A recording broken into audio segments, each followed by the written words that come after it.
Hello everyone, अस्सलाम वालेकुम। Welcome to my YouTube channel grow with Urdu by फरहनाज।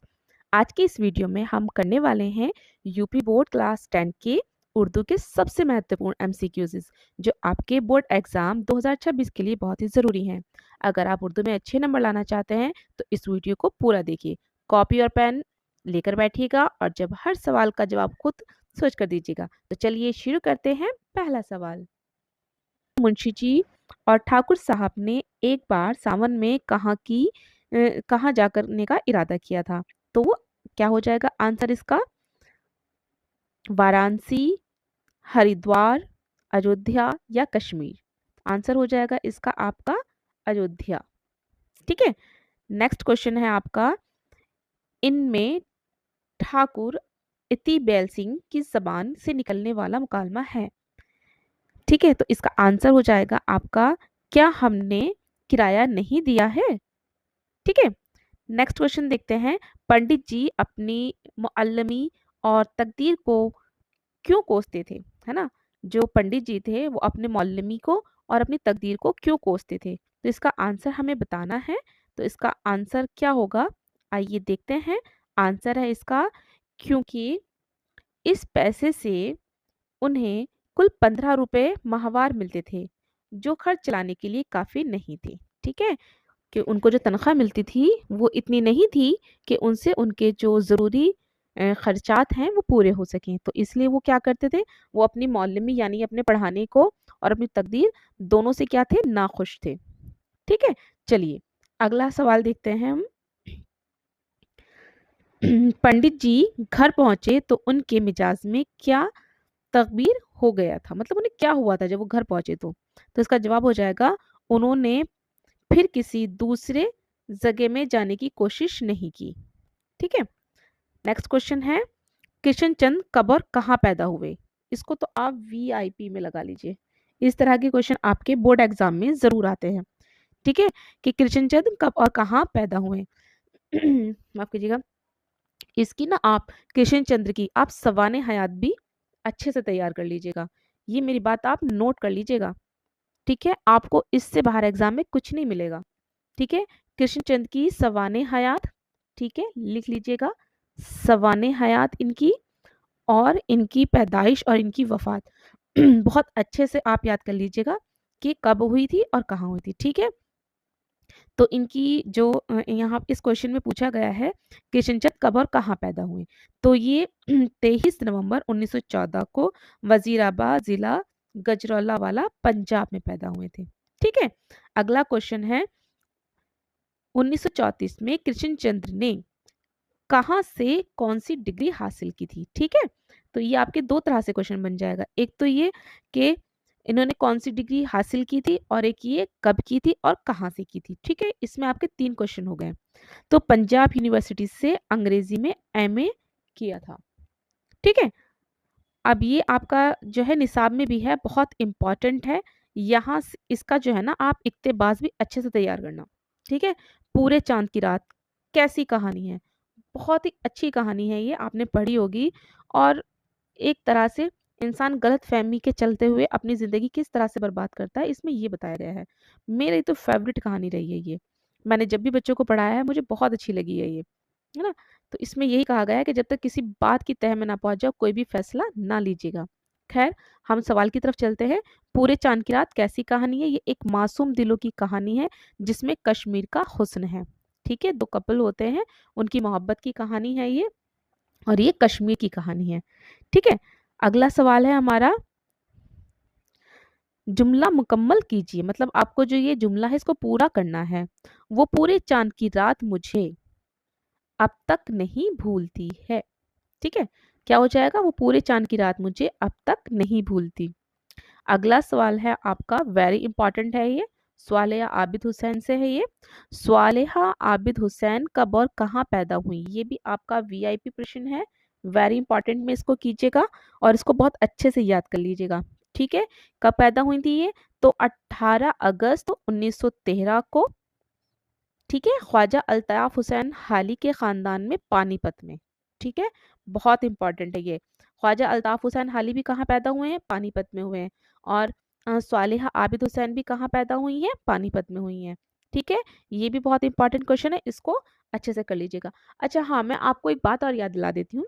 मैं कहना चाहती हूँ आप लोगों से कि जिन साथियों ने अभी मैंने कल भी एक वीडियो डाली थी एमसीक्यू से रिलेटेड है, जिन्होंने वो वीडियो नहीं देखी है वो 10th क्लास की प्लेलिस्ट में जा कर के एमसीक्यूज की वीडियो देख सकते हैं। उसमें मैंने बहुत इंपॉर्टेंट 20 क्वेश्चंस कराए हैं आपके, जो आपके एग्जाम के पॉइंट ऑफ व्यू से बहुत इंपॉर्टेंट है। ठीक है, चलिए नेक्स्ट सवाल करते हैं। नेक्स्ट सवाल क्या है? इनमें से किस ज़मरे में स्वालेहा आबिद हुसैन की तसनीफ नहीं है? ठीक है, आपको तसनीफ सबकी बहुत अच्छे से याद करनी। तसनीफ यानी कि हिंदी में बोले तो उनकी रचनाएं। ठीक है, आपको याद होंगी तो आप आसानी से लगा देंगे आंसर इसका, क्योंकि लिटरेचर में यहाँ से क्वेश्चन बनते हैं आपके। ठीक है, तो स्वालेहा आबिद हुसैन की तसनीफ जो है, यादगार हाली भी हैं, यादों के चिराग भी हैं, है ना, अ, अजरा, आतिश खामोश, कतरे से गहरा होने तक, अपनी अपनी सलीब, तो ये तो इनकी हैं। और शेख, एक मिनट में ये हटा देती हूँ वरना आप कंफ्यूज हो जाएंगे। ठीक है, मैं डायरेक्ट आंसर पे लगा देती हूँ। ये रहा शेख नियाजी वकील साहब, ये स्वालिहा आबिद हुसैन की तसानीफे नहीं हैं। ठीक है, अगला सवाल देखते हैं हम, क्या है? ये भी आपका स्वालिहा आबिद हुसैन से है रिलेटेड। इनका इंतकाल कब हुआ है? तो 8 जनवरी 1988। ठीक है, एक मिनट पेन ले लेते हैं हम, 1988। ठीक है, और 8 जनवरी। ठीक है, आगे देखते हैं। कहानी एक सवाल, वेरी इंपॉर्टेंट है ये भी। ठीक है, कहानी एक सवाल में लफ्ज बहू किसके लिए इस्तेमाल हुआ है? तो जमींदारन के लिए। ठीक है, जो जमींदारन थी उसके लिए कहा गया है ये। अगला सवाल है आल अहमद सरूर, इंपॉर्टेंट है। ठीक है, इसको भी आप वीआईपी में लिखिएगा। ठीक है, आल अहमद सरूर ने किस यूनिवर्सिटी के शोबा उर्दू में, है ना, रीडर की हैसियत से काम किया था? तो वो था लखनऊ यूनिवर्सिटी। ठीक है, कहाँ किया था? लखनऊ यूनिवर्सिटी में किया था। आल अहमद सरूर और किन ओहदों पर मामूर रहे, यानी कि वो और कौन कौन से ओहदे हैं जिन पर उन्होंने अपना कार्यभार संभाला? मैं हिंदी में इसलिए बोल रही हूँ ताकि आपको आसानी से समझ में आ जाए। अंजुमन तरक्की उर्दू हिंद के 20 बरस जनरल सेक्रेटरी रहे। ठीक है, साहित्य अकादमी माफ कीजिएगा, साहित्य अकादमी, है ना, और हिंदुस्तानी अकादमी यूपी के रकन रहे। ठीक है, बरसों हमारी जबान और उर्दू अदब के मदीर की हैसियत से काम किया और कश्मीर यूनिवर्सिटी में इकबाल इंस्टीट्यूट के मदीर रहे। इन सभी ओहदों पर मामूर रहे, यानी कि जो हमने भी ये पढ़े हैं इन सभी ओहदों पर आल अहमद सरूर क्या रहे हैं? मामूर रहे हैं।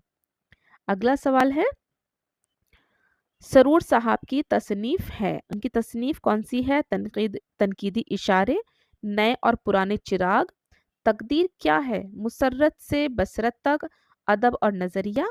आंसर हो जाएगा ये सभी। देखिए इसको भी आप वीवीआईपी में लगाइएगा। ठीक है, इनकी तसनीफ से रिलेटेड भी आपका क्या है, क्वेश्चन आ जाता है एग्जाम में, तो इसको भी आप बहुत अच्छे से तैयार कर लीजिएगा। ठीक है, कौन कौन सी हो जाएंगी तसनीफ इनकी? तनकीदी इशारे, नए और पुराने चिराग, है ना, तकदीर क्या है, मुसर्रत से बसीरत तक, और अदब और नजर ये। ठीक है, नजरिए, ये सभी क्या है? सरूर साहब की तसानीफ हैं। आगे देखते हैं, ये भी बहुत इंपॉर्टेंट है। रतन्नाथ सरशाद, बहुत इंपॉर्टेंट है ये। मैं बहुत ही सिलेक्टेड और ऐसे क्वेश्चन लेकर आई हूँ आपके लिए कि आपको जो आपके 20 मार्क्स के एमसीक्यूज आते हैं ना, इससे बाहर कुछ नहीं आने वाला। आप बस ध्यान से पढ़ लीजिएगा, इंशाल्लाह आपको यहीं से मिल जाएंगे सारे सवाल। रतन्नाथ सरशार किस खानदान से ताल्लुक रखते थे? ठीक है, तो ये कश्मीरी खानदान से ताल्लुक रखते थे। रतन्नाथ सरशार की तसनीफ है, तो इनकी पी कहानी, है ना, सैर का हिसार, खुदाई, फौजदार और कड़म धर्म, ये सभी क्या है? रतन्नाथ सरशार की तसानीफ हैं। उसके बाद ये वेरी इंपॉर्टेंट है भाई, फसाना अजायब, इसको आप वीआईपी में लगाइएगा, इससे क्वेश्चन जरूर बनता है, बहुत इंपॉर्टेंट है ये, है ना। फसाना आजाद कब शाये हुआ? तो ये 1880 में हुआ, 1880। कल के सीरीज में हमने प्रेमचंद का जो है आपको बताया था पैदाइश कब हुई है। तो आप मुझे कमेंट करके बताइएगा कि प्रेमचंद की पैदाइश कब और कहाँ हुई है। ये इंपॉर्टेंट क्वेश्चन है। उर्दू के पहले नॉवेल निगार कौन है? वेरी इंपॉर्टेंट क्वेश्चन ये भी आपका। ठीक है, इसको भी वीआईपी में लगाइएगा। ठीक है, उर्दू के पहले नॉवेल निगार कौन है? तो नजीर अहमद। कभी कभी इनका नाम डिप्टी नजीर अहमद भी आ जाता है। ठीक है, तो इसको ध्यान रखिएगा। प्रोफेसर एहतेशाम हुसैन कब और कहाँ पैदा हुए? तो ये 21 अप्रैल 1912 को आजमगढ़ यूपी के एक गांव में पैदा हुए थे। ठीक है, अगला क्वेश्चन देखते हैं। इस्लाम अरब में रोनुमा होकर, ठीक है, तो आंसर है एशिया और अफ्रीका के मुख्तलिफ हिस्सों में फैल चुका था। ये जो थी ना, ये लाइन पूरी करनी थी। एक मिनट। ये जो था, ये आप जो लाइन है ये पूरा करना था ये सेंटेंस हमें। ठीक है, इस्लाम अरब में रोनुमा होकर एशिया और अफ्रीका, ये रहा क्वेश्चन है ना, बी, आंसर बी है इसका। एशिया और अफ्रीका के मुख्तलिफ हिस्सों में फैल चुका था। ठीक है, जुमला मुकम्मल कीजिए। ठीक है, इस तरह से बनेगा, जुमला मुकम्मल कीजिए। तो फिर है अब हम दूसरा देखते हैं। प्रोवेंसी तहरीक शुरू हुई जैसे बाद में, एक मिनट, है ना, भक्ति की तहरीर कहा जाने लगा। ओके, अगला क्वेश्चन देखते हैं हम। शार ने दर्ज जेल में किन जगहों या अदारों में काम किया था? ठीक है, शाद की बात हो रही है कि इन्होंने किन जगहों में, किन अदारों में काम किया था। तो इन्होंने केसरी स्कूल, मरासिला कश्मीर, अवध अखबार, इन सभी में काम किया था। ठीक है, सरशार, देखो इनका नाम जो होगा ना, सरशार होगा। ठीक है, सरशार को अवध अखबार का एडिटर, है ना, एडिटरशिप कब मिली? यानी कि उनको जो एडिटर बनाया गया, कब बनाया गया? तो 1878 में। ठीक है, उसके बाद अगला क्वेश्चन है, सरशार की मौत कब और किस तरह हुई थी? वेरी इंपॉर्टेंट क्वेश्चन है ये जो तीनों कराए ना मैंने आपको सरशार के, ये बहुत इंपॉर्टेंट क्वेश्चन है, वीआईपी में लगाइएगा इसको आप। ठीक है, तो 1903 में, है ना, 1903 में टप दरों से हुई थी। ठीक है, अगला सवाल देखते हैं। इनमें से कौन सी बात सरशाद से मंसूब है? तो देखते हैं, आइए कौन कौन सी बातें हैं। आंसर तो उसका ये सभी आ रहा है। वो ज़हीन और तबाह थे। ओके, वो आज़ाद मंश और ला आबाई तबीयत के आदमी थे। मतलब उनकी जहानत और तबाही के दुश्मन भी कायल थे। ठीक है, वो इतने होशियार थे कि दुश्मन भी क्या थे, उनके कायल थे। वाकई में भाई इंसान को इतना तो होना चाहिए कि दुश्मन भी क्या हो जाए, कायल हो जाए हमारा। आगे देखते हैं। फसाना आजाद किस अखबार में बलाकिस्त निकला? वेरी इंपॉर्टेंट क्वेश्चन ये भी आपका। ठीक है, फसाना आजाद किस अखबार में बलाकिस्त निकलता था? तो अवध अखबार में निकलता था। ठीक है, मुमकिन है कि हम तहजीब की ऐसी तारीफ ना बता सकें जो सुकरात के मैयार पर पूरी उतरे। ठीक है, सुकरात के मैयार पर पूरी उतरे, ये जुमला है जो पूरा किया है। ठीक है, द्राविड़ों के उरूज के जमाने में हिंदुस्तान एक आला दर्जे का तमद्दुन रखता था। ये इस तरह के क्वेश्चन में आप कंफ्यूज मत हो ना, जुमला पूरा करने का भी क्वेश्चन आ जाता है, क्योंकि ये लिटरेचर है ना, और लिटरेचर में आपका कहीं से भी क्वेश्चन बन जाता है। ठीक है, आप इनको अच्छे से पढ़िए। आप वीडियो को 1 से 2 बार देखेंगे, आपको ऑब्जेक्टिव ऐसे याद हो जाएंगे। ठीक है, और ये बहुत ही सिलेक्टेड आपके एमसीक्यूज है जो आपके बोर्ड एग्जाम के पॉइंट ऑफ व्यू से बहुत इंपॉर्टेंट है। ठीक है, तो वीडियो को लास्ट तक जरूर देखें। अब क्योंकि हमारे पास टाइम बहुत कम है, इसलिए एक्सप्लेन करने का टाइम नहीं है, मैं आपको सिर्फ इंपॉर्टेंट क्वेश्चन और डायरेक्ट उनके आंसर ही बताती चल रही हूँ। ठीक है, नहीं तो फिर वीडियो ज़्यादा लंबी हो जाएगी, और मुझे नहीं लगता वीडियो लंबी करना ज़्यादा ज़रूरी है। मुझे लगता है कि हमारा जो है सही कंटेंट मिलना बहुत ज़रूरी है, जो कि आपको एग्ज़ाम में आपका वक्त बचाए। और एग्ज़ाम देने के बाद मुझे कमेंट करके ज़रूर बताएं और कि आपका पेपर कैसा हुआ है और हमारी वीडियो से आपको कितना एग्ज़ाम में मिला है। ठीक है, हमें फीडबैक देना बिल्कुल ना भूलें। चलिए अगला क्वेश्चन पढ़ते हैं हम। जब दो कौमें मिलती हैं तो उनमें, ये भी जुमला है देखो, जब दो कौमें मिलती हैं तो उनमें तहजीबी लेन देन जरूरी होता है ना। तहजीबी लेन देन क्या होता है, जरूरी होता है।